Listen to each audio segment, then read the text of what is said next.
বন্ধুরা, কেমন আছো তোমরা সবাই? আশা করছি তোমরা সবাই অনেক ভালো আছো, সুস্থ আছো। আমিও ভালোই আছি। আর আজকে হলো সপ্তাহের প্রথম দিন, সোমবার। এখন বাজে সকাল 7টা। তো এখন থেকে আমি আমার ব্লগটা শুরু করলাম। আর দেখো, একদম রেডি হয়ে গেছি স্কুলের জন্য, এখন বেরোবো। তো চলো সারাদিন সঙ্গে থেকে স্কিপ না করে ভিডিওটা দেখতে থাকো, আশা করি ভালো লাগবে। তো দাঁড়িয়েছি এখানে, আর সকালবেলা ছিল না, এখন টিপটিপ বৃষ্টি শুরু হয়েছে। তো দেখা যায় আজকে তো অনেকটা আর্লি বেরিয়েছি, এত তাড়াহুড়া করে। দেখা যাক কোন বাস আসে। তো দেখো, দোকানপাট কিছুই খুলেনি, আমরা কত সকালবেলা স্কুলের জন্য বেরিয়েছি, সব বন্ধ। বাসের থেকে নেমে হেঁটে হেঁটে যাচ্ছে, আর এতক্ষণ এত ছিল না, এখন কিন্তু খুব জোরে বৃষ্টি নেমেছে। দেখো,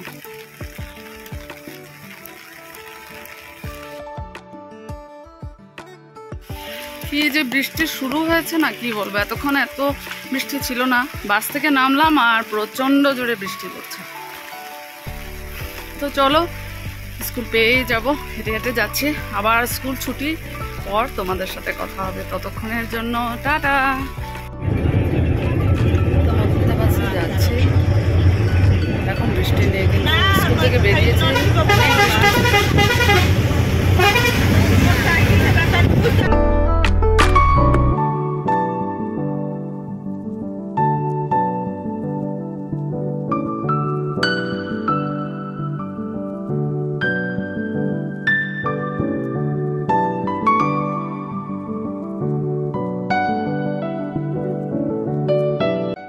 বাড়ি ফিরে এসে ফ্রেশ হয়ে রান্নাঘরে আসলাম।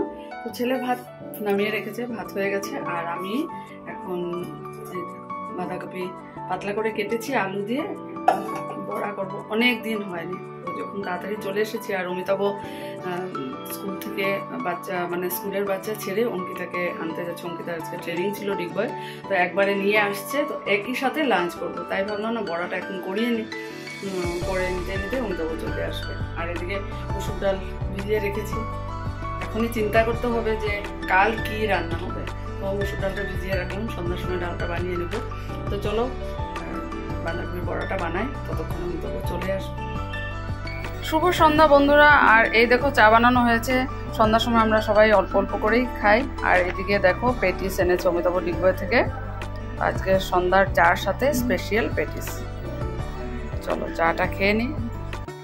তো রান্নাঘরে এসে তো ভাতটা বসিয়েছি। অমিতাভকে সকালবেলা ভাত করে দেবো, আজকে তো দিতে পারিনি, সময় হচ্ছিল না, তো করে রেখেছি। আর এখানে হলো ফুলকপি সয়াবিন দিয়ে সকালবেলা, তাহলে তাড়াতাড়ি করে ভাতটা দিয়ে দিতে পারবো।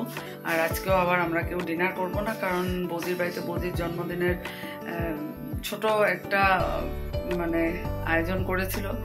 তো সেখানে মিষ্টি কেক খাওয়া হয়েছে। অমিতাভ পেটিস এনেছিল ডিগবয় থেকে, সেটা খেলাম, চা খেলাম। আর খাওয়ার ইচ্ছে নেই, কারণ একটু দেরি করে খাওয়া হয়েছে, আর এখন খাবো না।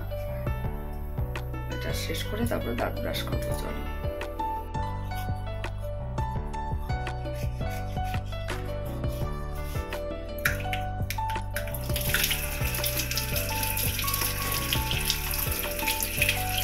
তো দাঁত ব্রাশ হয়ে গেল, এখন যাবো ঘুমাতে। একটু টিভিটা চালিয়েছে অমিতাভ, 10 মিনিটের মতো দেখে ঘুমিয়ে যাব। সারাদিনে তো আর সময় হয় না। আর আজ অনেক বছর বাদ আমার পিসিমণির ননাসের মেয়ের সাথে কথা হলো, মিঠুদির সাথে। ওরা ফরিদাবাদ এসেছে ছোটমণির বাড়িতে, তারপর আমার ভাইয়ের বাড়িতে গেছে। ওখান থেকে আজকে অনেক বছর পর প্রায় আধা ঘন্টা ভিডিও কলে কথা বললাম। সত্যি খুব ভালো লাগলো। কখনো তোমাদের সাথে সেই কথাগুলো শেয়ার করব। শিলচর বাড়িতে, ঠাকুমার বাড়িতে যখন যেতাম তখন ওরা সবাই থাকতো, সত্যি খুব আনন্দ হতো। তা আজ অনেক দিন পর, অনেক বছর পর এতক্ষণ কথা বলে সেই আগের পুরনো স্মৃতি মনে পড়ে গেছে। তো যাক, ভালোই লাগলো। তো চলো এখন যাই বিছানাতে। তো চলো, সবকিছু হয়ে গেছে, রান্নাঘরের কাজও শেষ। এই যে টিভিটা চলছে, একটু দেখে তারপর ঘুমিয়ে যাবো। তো চলো আজকের ব্লগটা এখানে শেষ করে দিলাম। আগামীকাল নতুন আবার একটা ব্লগে দেখা হচ্ছে তোমাদের সাথে। তোমরা সবাই খুব ভালো থেকো, সুস্থ থেকো, টাটা।